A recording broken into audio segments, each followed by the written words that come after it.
Hello students, welcome to all.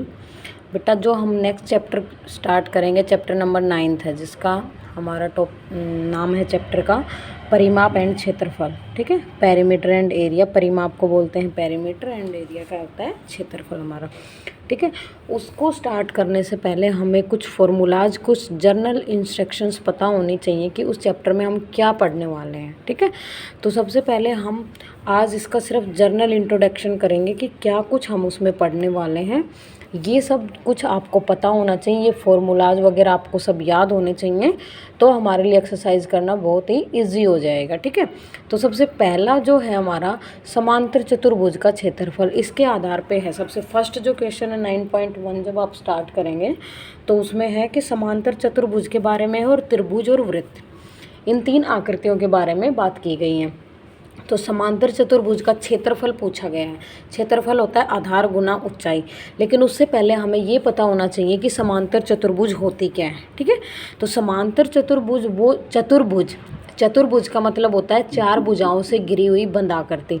और समांतर चतुर्भुज की जब बात हो रही है तो इसका मतलब है कि जिस चतुर्भुज के आमने सामने की सम्मुख भुजाएं जो हैं वो समान होती हैं, समांतर होती हैं। ठीक है, जैसे मैंने ये कुछ डायग्राम्स बना रखे, इसका ये लाइन इसके बराबर है, ये वाली लाइन इसके बराबर है, ऐसे ही इसमें है, ये वाली जो उसके सामने वाली के और ये वाली अपने सामने वाले की, सामने वाली सम्मुख भुजा के समांतर होती हैं। ठीक है, तो अब उसका क्षेत्रफल हमें निकालना है। क्षेत्रफल होता है आधार गुना ऊंचाई। अब हम ऊंचाई किसको लेते हैं, कोई भी एक साइड का आप रेखा को पकड़ो, एक साइड की लाइन पकड़ो और उससे बिल्कुल सामने परपेंडिकुलर शीर्ष लंब डालो।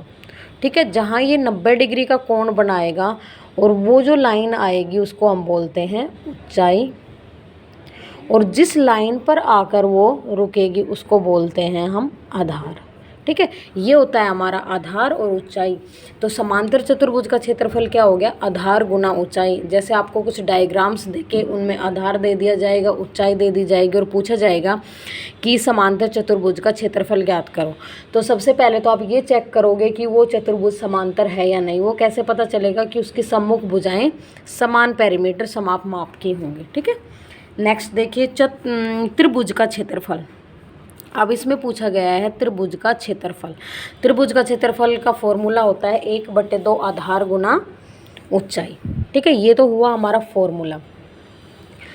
और आधार सेम उसी की तरह, समांतर चतुर्भुज की तरह हम क्या डालेंगे, एक शीर्ष लंब डालेंगे जो कि 90 डिग्री का कोण बनाएगा, उसको तो हम बोलते हैं ऊंचाई।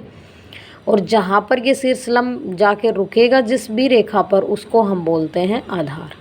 ठीक है, ये जैसे आपको दे के रखा मिलेगा और आपको फॉर्मूला लगाना है और उसका आंसर निकालना है 1/2 आधार गुना ऊंचाई करके। ठीक है, आधार को आधार की जगह पुट करेंगे, ऊंचाई को पुट करेंगे और फिर उनको कट करेंगे। जो बचेगा कट होने के बाद वो हमारा क्या हो जाएगा, आंसर। ऐसे निकालते हैं त्रिभुज का क्षेत्रफल। ठीक है, और त्रिभुज होती कौन सी आकृति है, तीन भुजाओं से बंद आकृति, क्योंकि नाम से ही पता चल रहा है त्रिभुज, तिर मतलब तीन और भुज मतलब भुजाएं।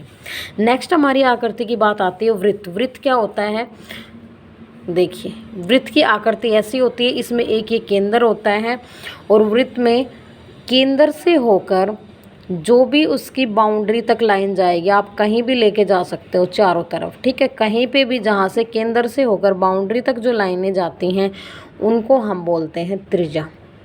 ठीक है, और जो केंद्र से होती हुई सीधी स्ट्रेट दोनों साइड जो इसके किनारे हैं, इसको परिधि बोला जाता है, उनको टच करे, केंद्र से होती हुई परिधि को टच करने वाली लाइन को हम बोलते हैं व्यास।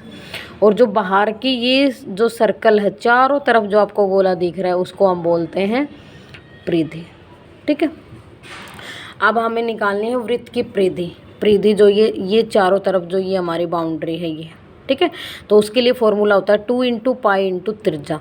2 की मल्टीप्लाई पाई से करोगे गुना त्रिज्या से करोगे, त्रिज्या दे के रखी रहेगी।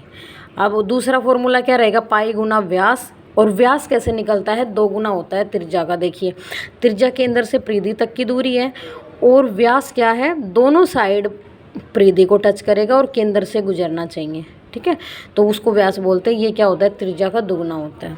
ठीक है, पाई का मान यहाँ पे क्या होगा, 22/7 लिया जाएगा। अगर क्वेश्चंस में 3.14 दे रखा है तो हम वो लेंगे, अदरवाइज नहीं दे रखा होगा तो हम 22/7 उसका मान लेके क्वेश्चन सोल्व करेंगे।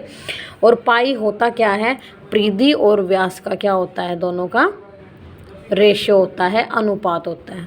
ठीक है, ये मैंने एक सेपरेट वीडियो बनाई हुई है कि पाई का मान कैसे फाइंड करते हैं। अगर आप लोगों को समझ ना आए और समझना हो डीप में कि कैसे इसका आंसर निकालते हैं तो वो आप वहाँ से देख सकते हैं। Thanks a lot.